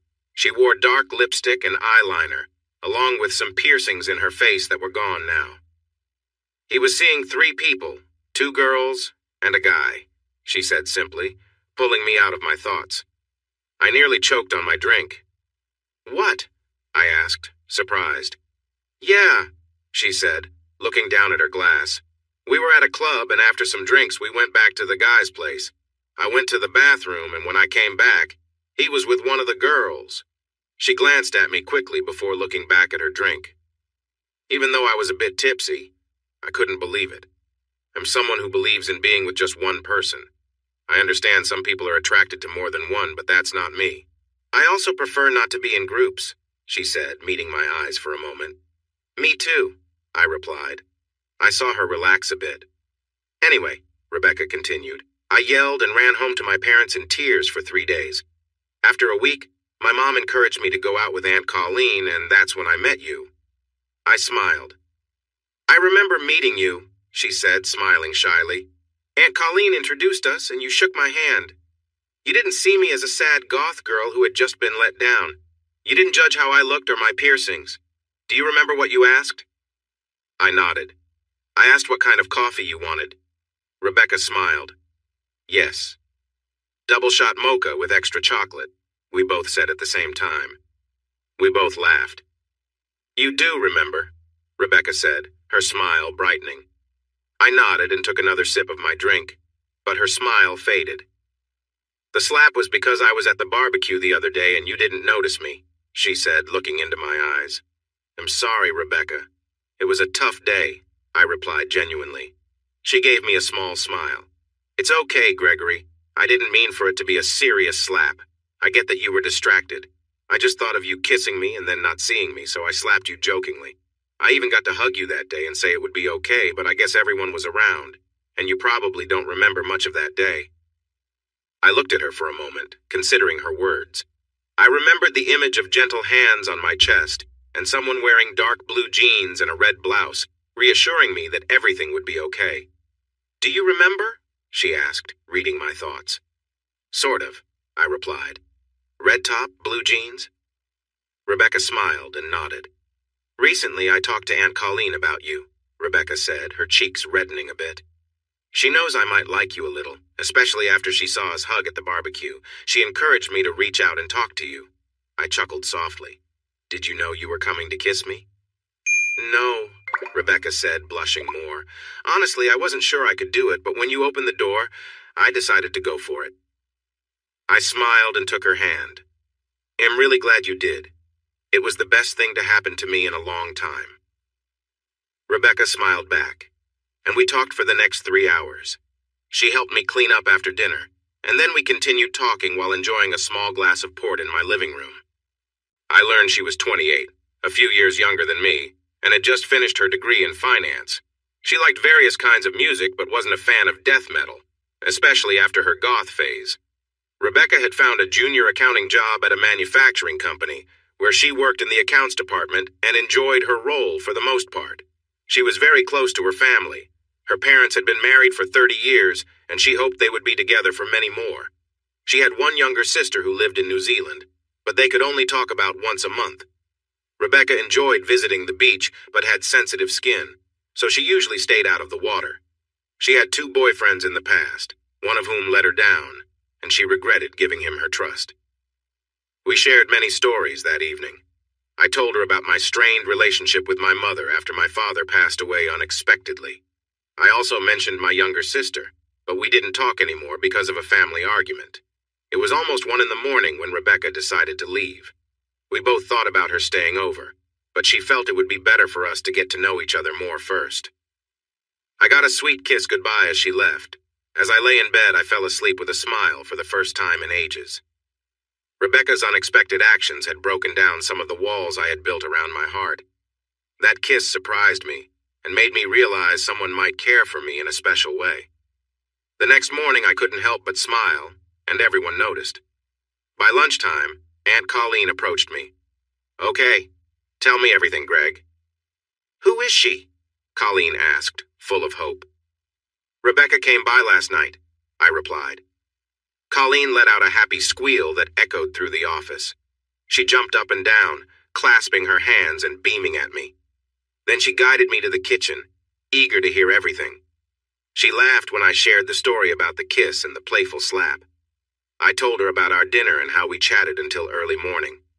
"Greg, I'm so happy for you. Even if nothing comes from it, it's great to see you move on from what Jillian and her friend did to you."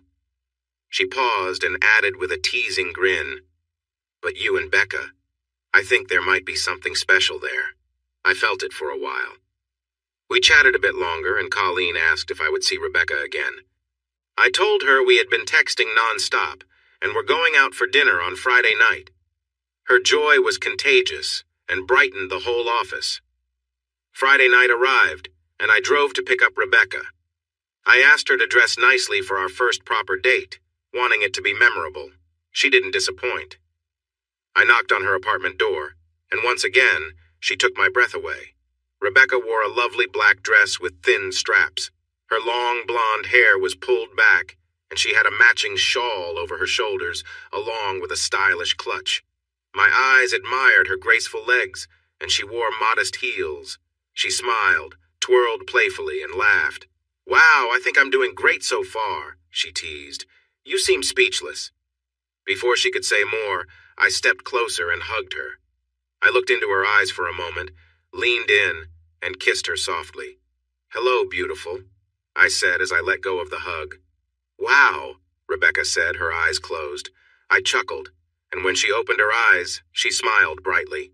We walked outside hand in hand, and when I reached for the car door, Rebecca paused, staring in surprise.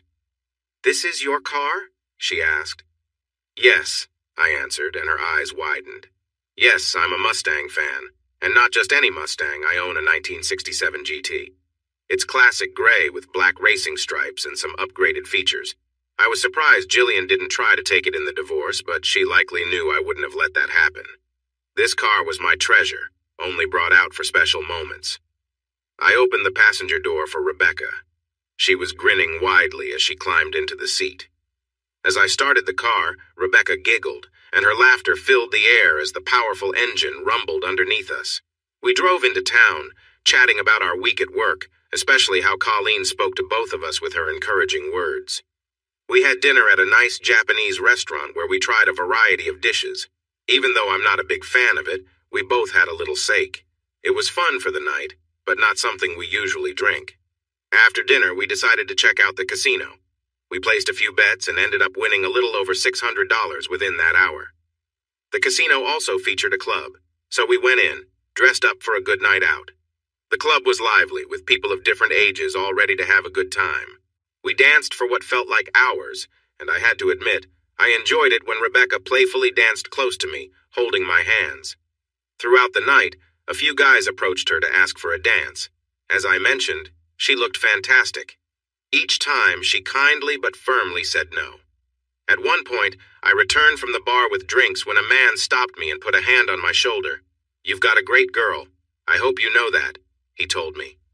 He noticed my confused look and continued, "Your girlfriend is really attractive. I asked her to dance while you were at the bar and she turned me down. Can you believe that?" The guy seemed confident and fit, likely someone who had charm. I sensed he might have had success with women before, but Rebecca had clearly chosen to stay with me. He smiled and walked away. Saturday morning, I woke up slowly, smiling as I remembered the wonderful night Rebecca and I had. The sun was shining through the blinds as I lay there thinking about our dinner, dancing, and the great conversations we shared. Just then I remembered that amazing kiss before I left her. I turned over to find her beside me, peacefully sleeping with her eyes closed and breathing softly. I looked at her face and remembered how we came back to my place without even saying a word. She followed me into the bedroom, took off her dress, and got into bed with me. "If you're going to look at me like that, you better do something about it," Rebecca said playfully, her eyes still closed but a big smile on her face. I smiled back and tucked myself under the covers, moving closer to her. I felt her warmth against me as our lips met. Just like the first time we met, our lips came together in a sweet moment that made me feel a deep connection with Rebecca. As we kissed, she pulled me closer, and I felt her moving gently against me. "Rebecca?" I asked when our kissing slowed for a breath. She responded, lost in the moment. "Rebecca?" I said again. She opened her eyes and looked at me. I saw desire in her eyes and something deeper that made me a little scared to name. Love. For a moment, she stayed in that dreamy place, but I think she sensed my feelings. "Gregory, are you okay?" she asked, looking surprised. "If you're worried, we didn't do anything, just kissed and slept." I shifted, propping myself up a bit. "Rebecca, I started but paused. She didn't say anything. She moved a little, and for a brief moment I caught a glimpse of her.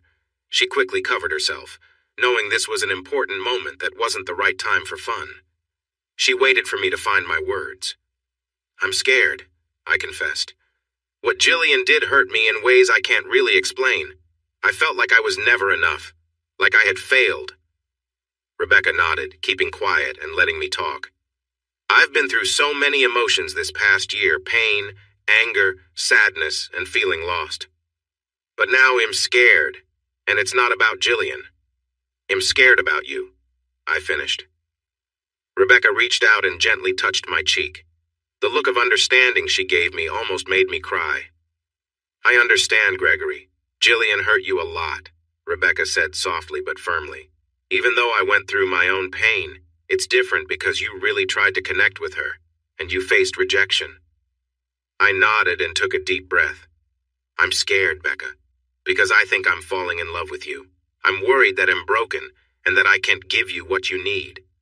In a surprising move, she pulled me close, resting my head on her chest.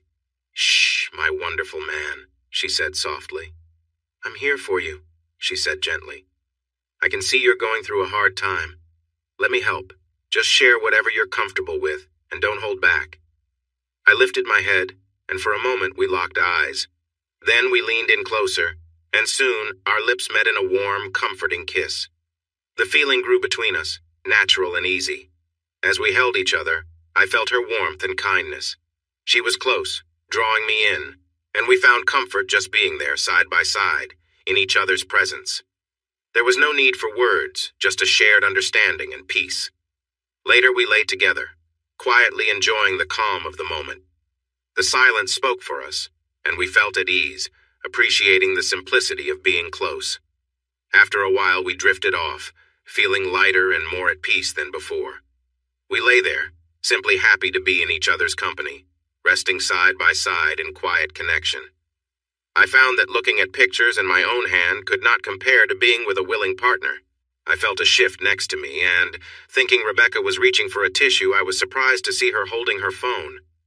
"Smile, sweetie," Rebecca said, taking a selfie with her head resting on my shoulder. But Rebecca? I questioned. Don't worry, I have a private folder on my phone just for us. I've never taken a picture like this before or let someone be so close to me. Just then, my phone beeped with a message. Rebecca had sent me the photo. Greg, I trust you, she added. I got up for a moment to fetch a wet washcloth from the bathroom. When I returned, Rebecca was purring contentedly. I gently helped clean her face before leaning in for a kiss. Greg, sweetheart. I smiled, knowing it was now her turn for attention. I began kissing down her neck, and though we had been together for a while, I took a moment to appreciate my new girlfriend. Rebecca had a slim figure. While she wasn't overly large, she had a nice shape. Her skin was smooth, and I quickly found that with a little attention, she could feel very good. As I explored further, I noticed her graceful form. She enjoyed running, which was quite evident. I couldn't help but think I wanted to be with her for the long run. I gently pulled down the black satin panties she had worn, noticing her smooth skin. Rebecca smiled and relaxed, inviting me in. I found myself anticipating what was to come. The moment I touched her, she began to respond positively. I took my time, making sure to create a sweet moment that lasted for some time, enjoying every bit of her reaction. Greg? Rebecca asked after a while, smiling down at me. I looked up at her, feeling happy. Take me, she said softly. I moved up her body and, without any hesitation, connected with her deeply. Rebecca wrapped her legs around me, and we both sighed in contentment. It started slowly, but we soon found our rhythm, spending nearly an hour wrapped up in each other. Words were few. Our actions spoke volumes. Afterwards, we lay together, feeling warm and content. Thank you, I said to her. I felt her smile against me. You're welcome, sweetie. Are you okay? Better, I responded. You gave me a wonderful gift today. You brought back my confidence. I felt her hold me tighter. Yes, but now it's mine. No one else will ever have it. That weekend, we hardly left the bed except to shower or grab something to eat. We didn't put on any clothes until Monday morning when it was time to go to work. I had to drive Rebecca back to her apartment in the dress she wore on Friday night. She also chose to go without anything underneath, which excited me. By the time I reached the office, I had 2 more pictures of my girlfriend. In the second one, she had used a pen to write Gregory's on her stomach.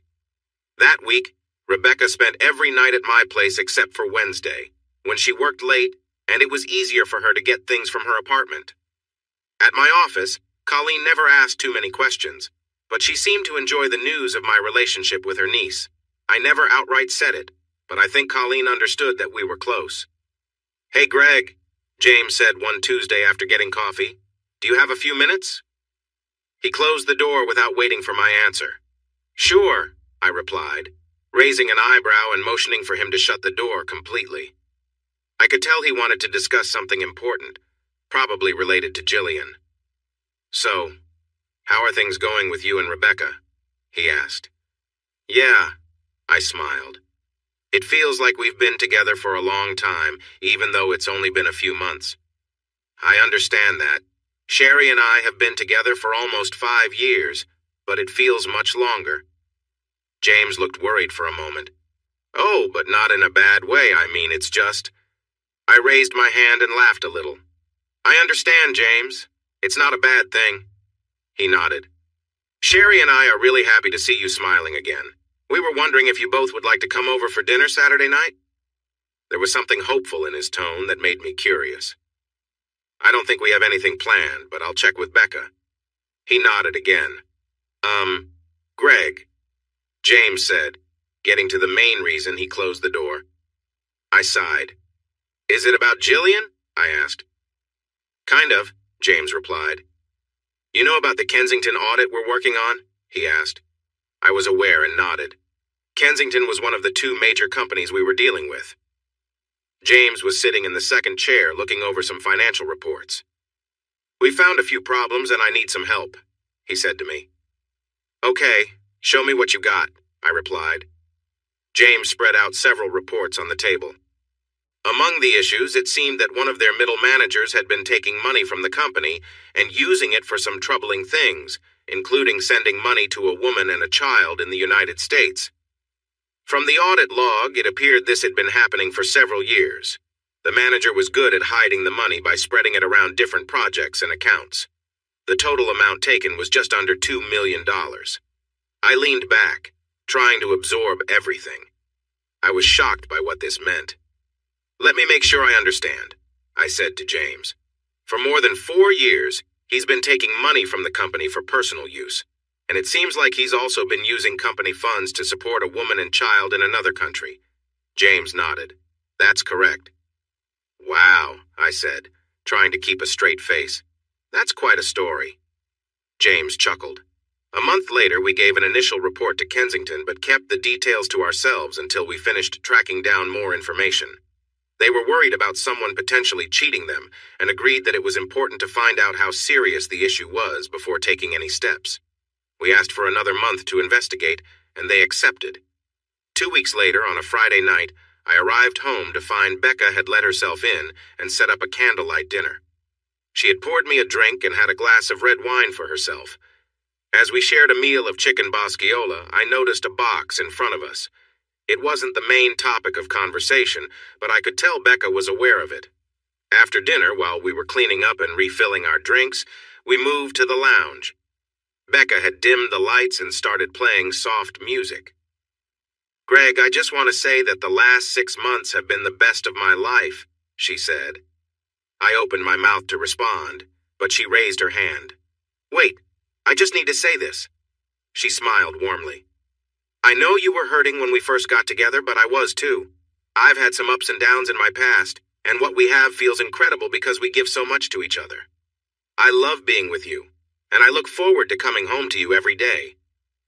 I mentioned that I had a crush on you when we first met, and that's true. But I love you, Gregory. I really need you to know this as you open the box." With that, Rebecca set her drink aside and handed me the box that was on the kitchen table during dinner, now sitting on the floor before us. She passed it to me but didn't pick up her glass again, looking at me with anticipation. The box was small, about the size you would use to ship a pair of headphones from Amazon. It wasn't sealed, so I gently lifted the lid. Inside was another box, but resting on top of it was an envelope. I picked up the envelope and glanced at Rebecca. She looked a bit nervous but nodded as I unfolded the letter inside. "Gregory, inside this box is the engagement ring you bought last week. I found it by accident last weekend while I was cleaning up and you were in the shower. I really hope that you will open this box, take out the ring, and ask me to marry you. I love you so much. Yours truly and forever, Rebecca Brown.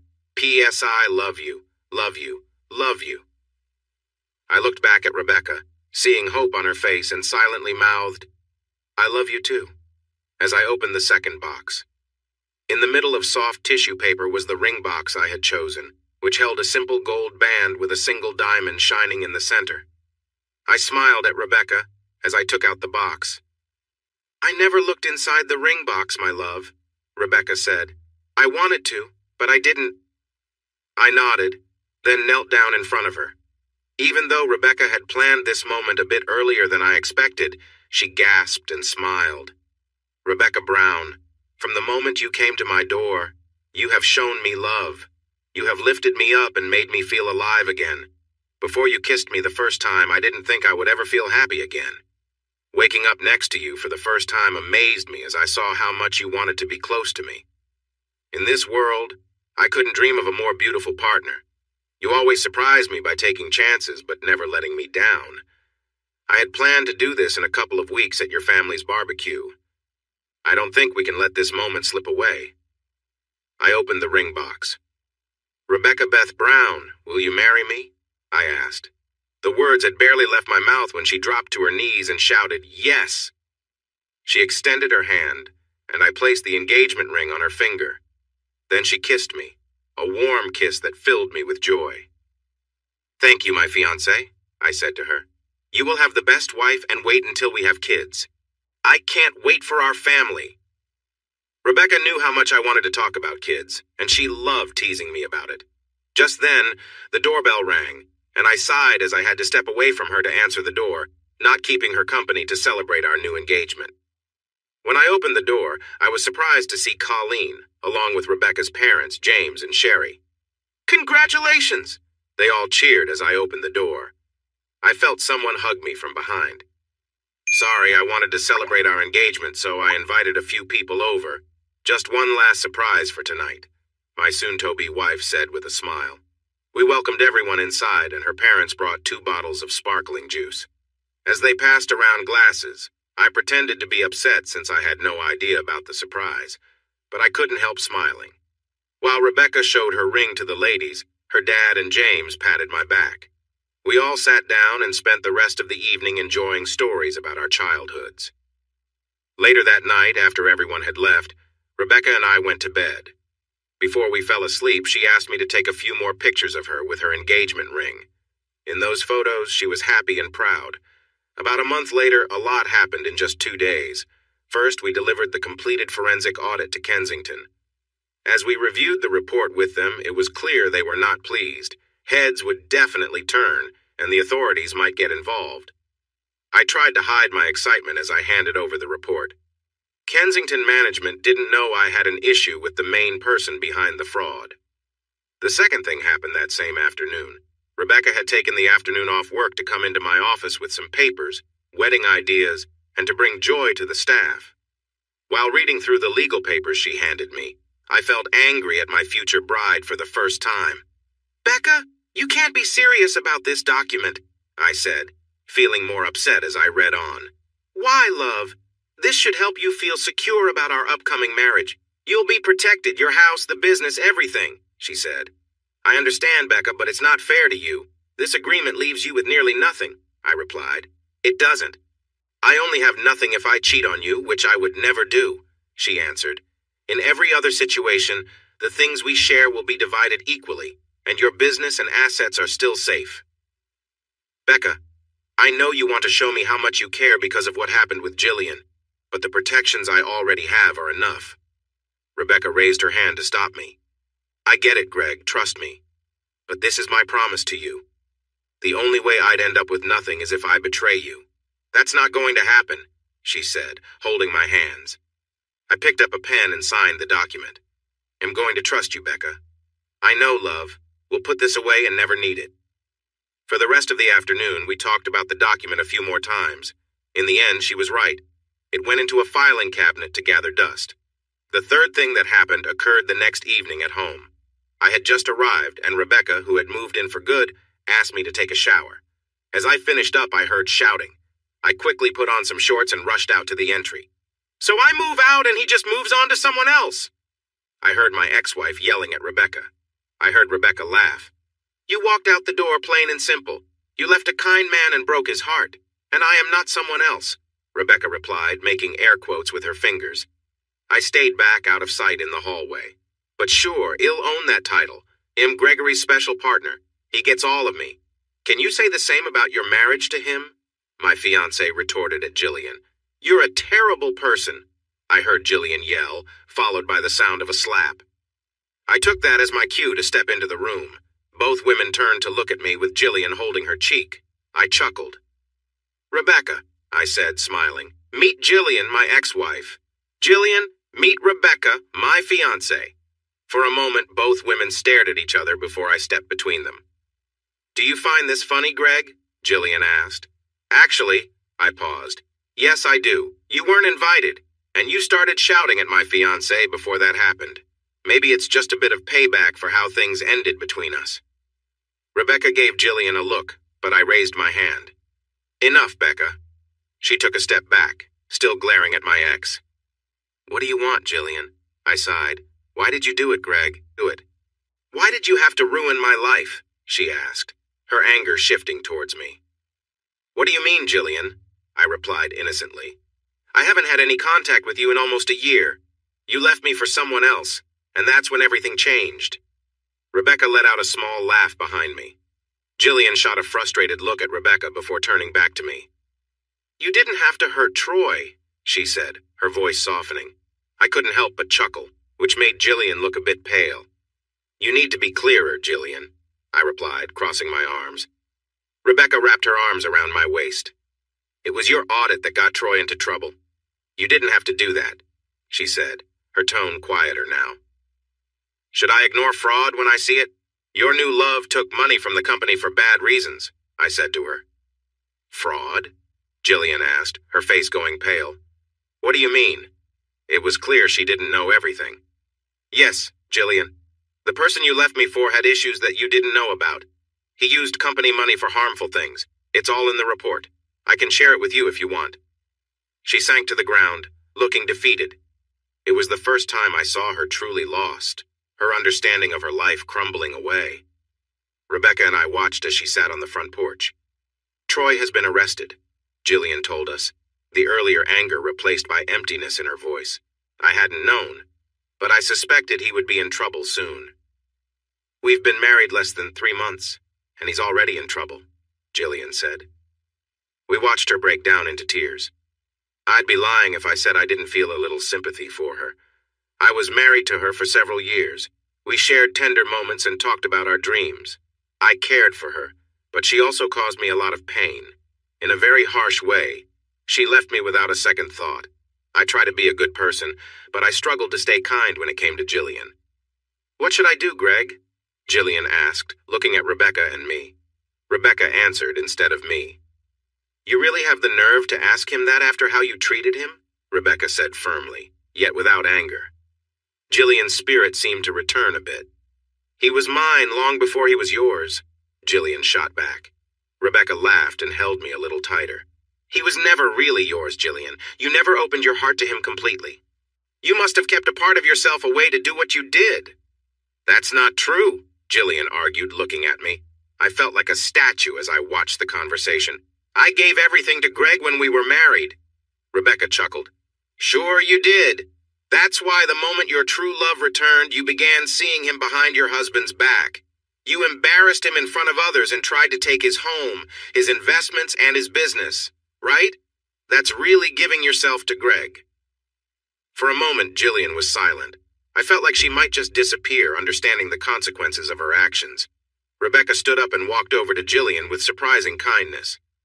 Jillian, Rebecca said softly, you don't know my story. When I first met Greg, I wasn't in a good place. He was happily married to you, and I could see how much he loved you during our brief talks. I later learned more about him, and I must admit I felt a bit jealous of you. Jillian looked up, surprised. Rebecca continued, and I leaned against the doorway, arms crossed. When I found out what you did to him, I was furious. I wanted to confront you and show you what you were giving up. Jillian nodded slowly, her gaze fixed on the ground. But then, Rebecca said, glancing at me and smiling, I was at a barbecue for Greg the weekend his divorce from you was finalized. Jillian looked at me, pain evident in her eyes. I stayed silent, curious about where Rebecca was headed. He was in shock. Even Aunt Colleen struggled to reach him. Jillian quickly turned to Rebecca, surprised by what she said. Rebecca continued. Yes, Colleen is my aunt, Rebecca began. Anyway, Greg was in a rough place. You'd left him and he was struggling. The kind, gentle person I'd known had changed.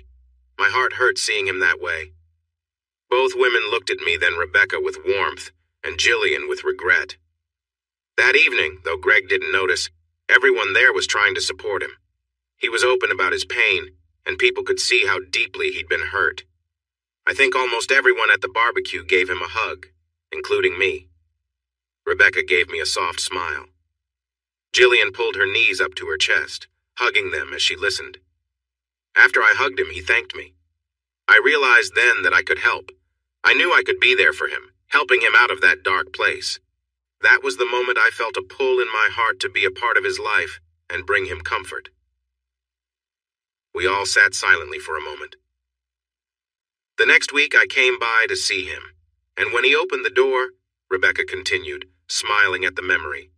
I gave him a big, warm hug and then gave him a playful slap on the shoulder, telling him he needed to look after himself. Jillian's eyes widened, looking between Rebecca and me as we both shared a smile, thinking back to that day. That was it, Jillian, Rebecca went on. From then on, I knew I wanted to be by his side. I'd never loved anyone like I love Greg. The thought of hurting him like you did is unimaginable to me. You let go of someone who could have given you everything. And in a way, am grateful because it brought him into my life." There was another moment of silence as each of us got lost in our own thoughts, reflecting on how things had led us here. "How can you say that?" Jillian finally asked Rebecca, looking down. "How can you say he's your everything? What about your past relationships?" Rebecca chuckled. "Jillian, my past relationships don't even compare. This feels different, deeper. Greg means the world to me, and I'm grateful for the chance to love and support him. He's shown me what real love is, and I can't imagine life any other way."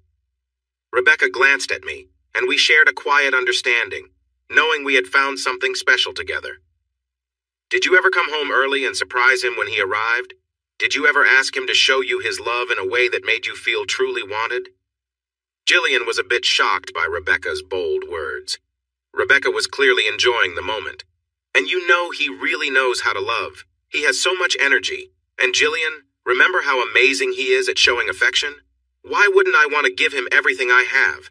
Look." She paused and took out her phone, and I could see Jillian's eyes growing wide as Rebecca opened her private collection of photos, scrolling until she found the first one they took together. "This," Rebecca said, holding the phone up for Jillian to see, "was me asking Greg to show his love for me. I wanted him to feel connected to me. Just the thought of him being so close was overwhelming. To me, it felt like the best feeling ever. He is my partner, and I am his." Jillian was breathing heavily, her face red with a mix of embarrassment and emotions. Rebecca kept going. "You wonder how I can be so open. It's simple. To me, there's no greater way to show my love for Greg than by being open with him." Rebecca put away her phone. Jillian leaned back against the wall, looking defeated. "What do I do now?" she asked softly. "I gave up everything for a dream." Rebecca shrugged. "Honestly, I don't mind what you do." Jillian looked at her, surprised. "I'm just reminding you of what you lost, and that I won't let you back into his life.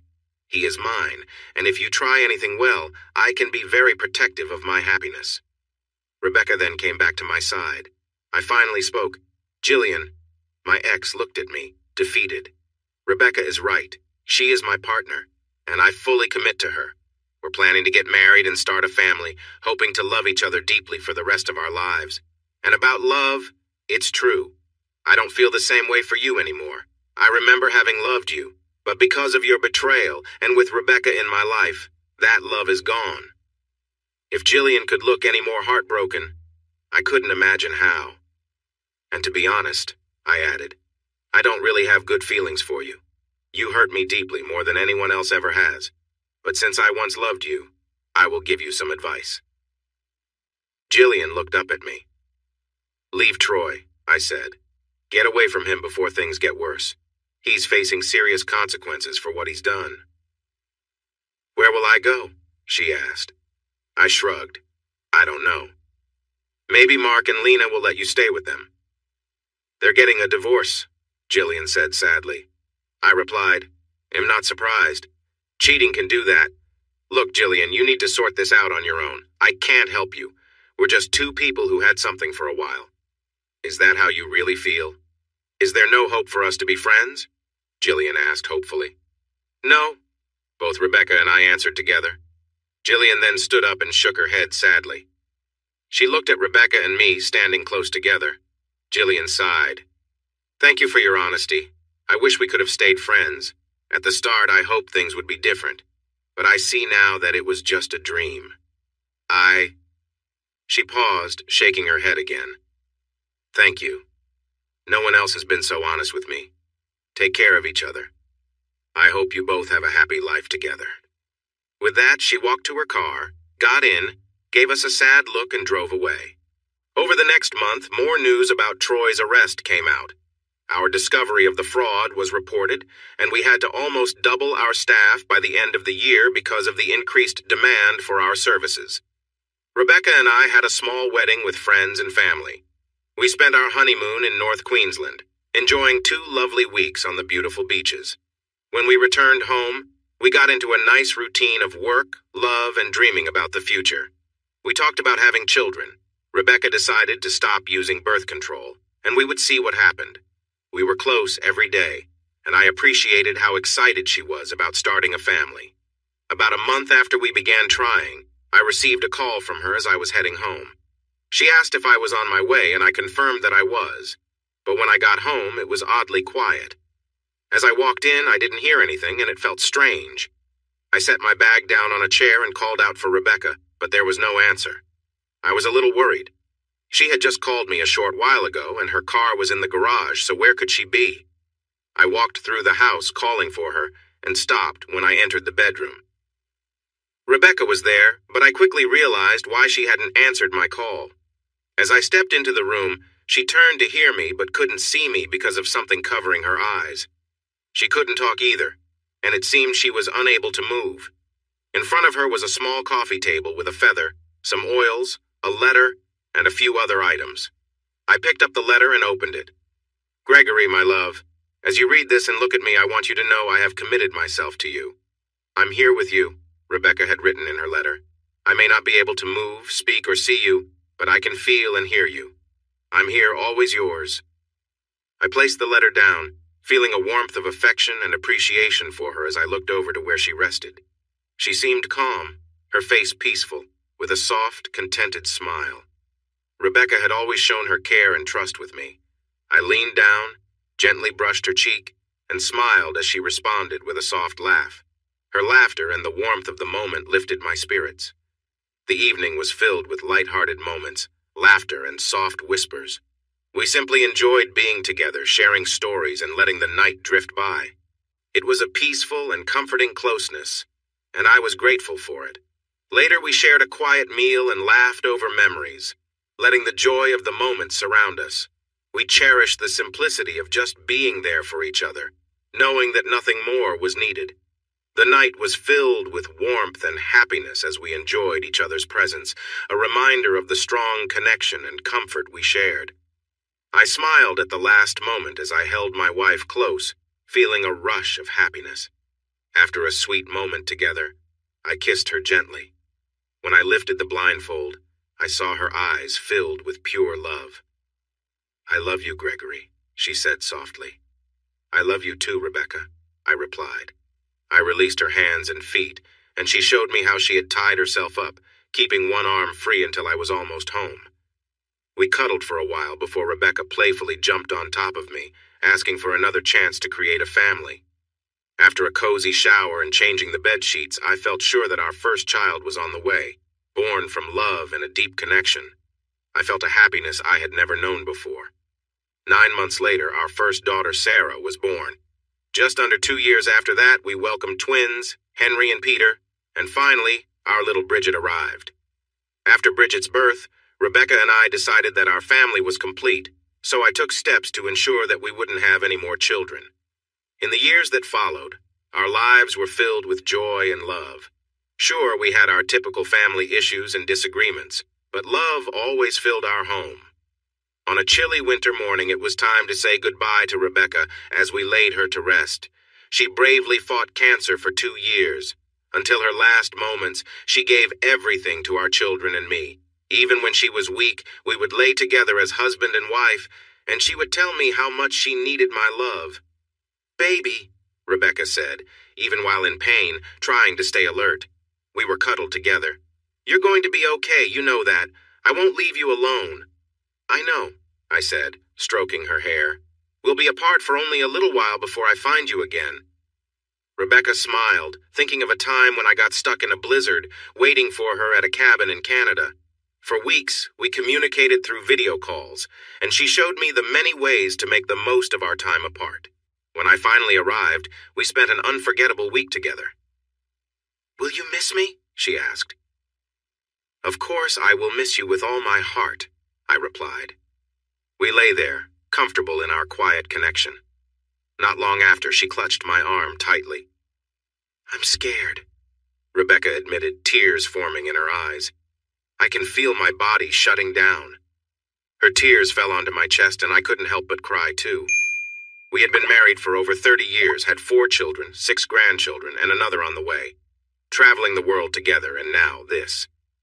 "Shh," I whispered. "He'll be here the whole time. I'm not going anywhere." "I know," Rebecca replied. "That's what keeps me going." We were quiet for a few moments. Greg? Rebecca called softly. Yes, my dear? I said, gently kissing the top of her head while holding my wife close. Be with me one more time. I want my last memories to be of us together. She asked quietly. I smiled as we shared a tender moment for what would be the last time. The next day, the kids came with their families, and we all gathered around Rebecca. She seemed much weaker than the day before. We could all see she was nearing the end as her skin changed color. Throughout the day, we shared stories, laughing and remembering the good times.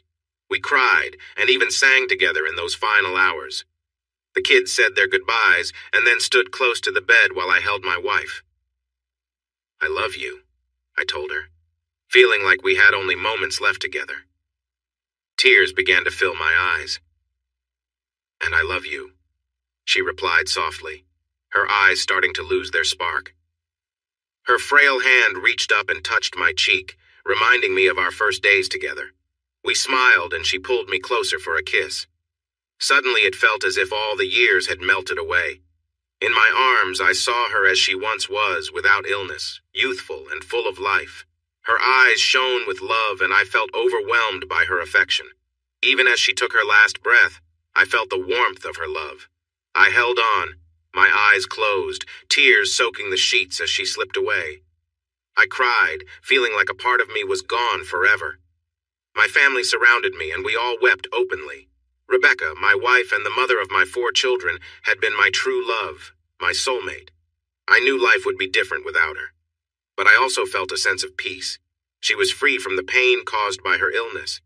Afterward, I realized that even though she was gone, I would always have reminders of our life together. Our kids were a constant presence, and almost every weekend I spent time with them or visited.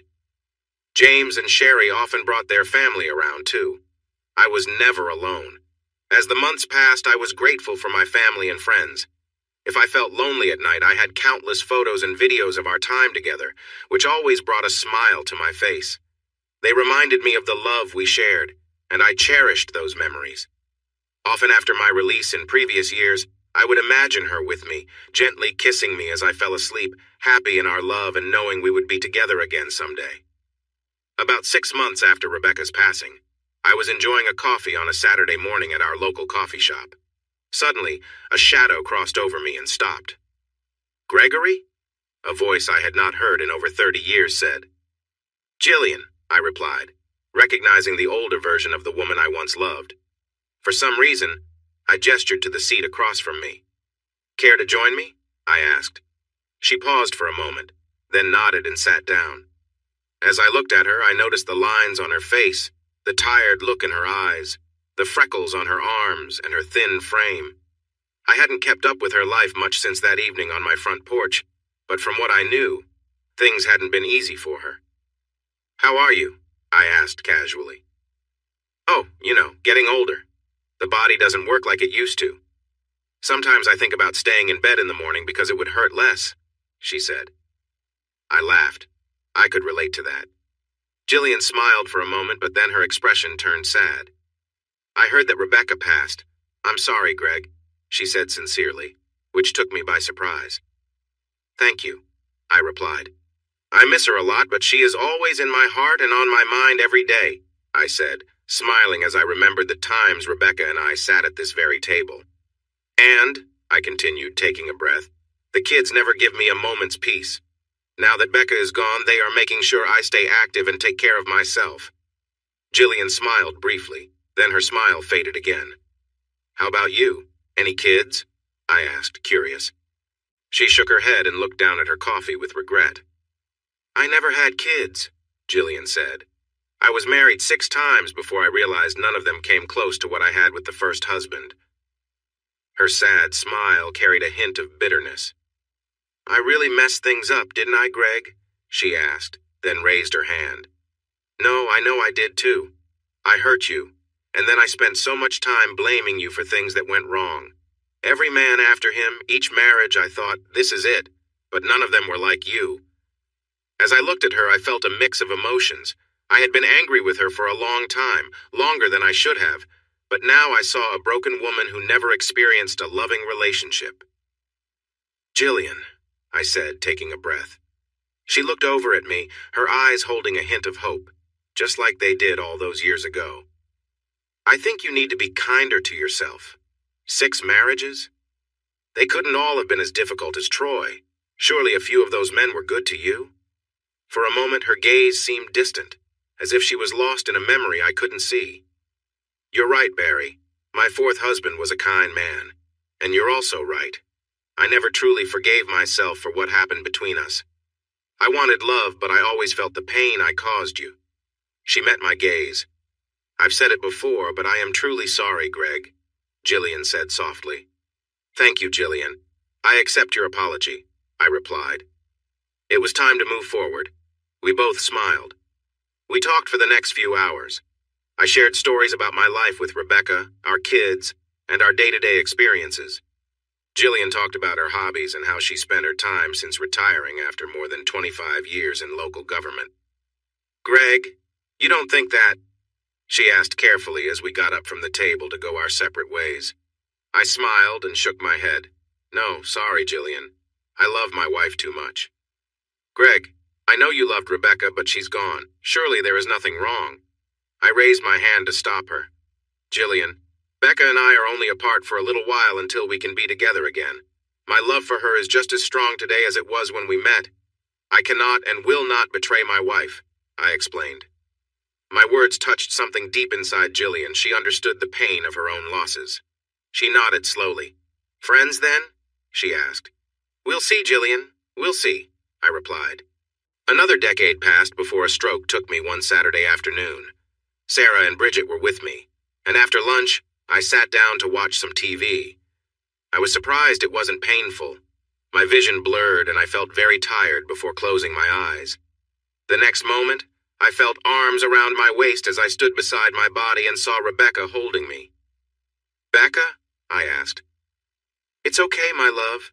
It's your time, she said gently. What about the kids? I asked. They will be fine, she assured me.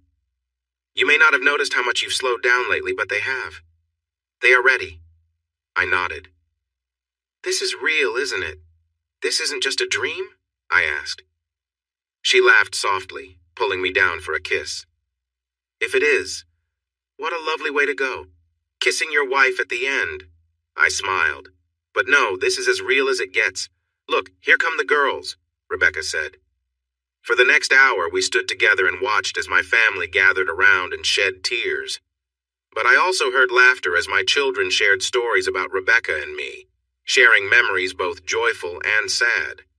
As Rebecca and I stood together, our arms wrapped around each other, we felt proud that our family was strong and would be okay in the future, even without us. When the paramedics arrived to take my body away, Rebecca and I took turns hugging and kissing the kids. We knew it would be some time before we saw them again. They couldn't see us, just felt a soft breeze pass by. Come on, sweetheart, Rebecca said, wiping a tear from her cheek. I have a lot to show you. You're going to enjoy it. We have so much love to share. Don't I need to go see God or something? I asked. Well, yes, he's waiting for you. But don't worry, he's nice, she said with a smile. I took a moment to look at Rebecca. She looked just like she did when we first had Sarah. I felt the same too. Wait, is there fun in heaven? I asked. Rebecca smiled back at me. She looked at me with warmth in her eyes, took my hand, and began to lead me somewhere. Come and see, my love, she said, her voice inviting. Come and see. Hey, everyone! Thanks for watching. Don't forget to subscribe and turn on notifications so you won't miss any of the exciting stories we have coming up. What do you think about the characters in this story? Let us know in the comments. We'd love to hear from you.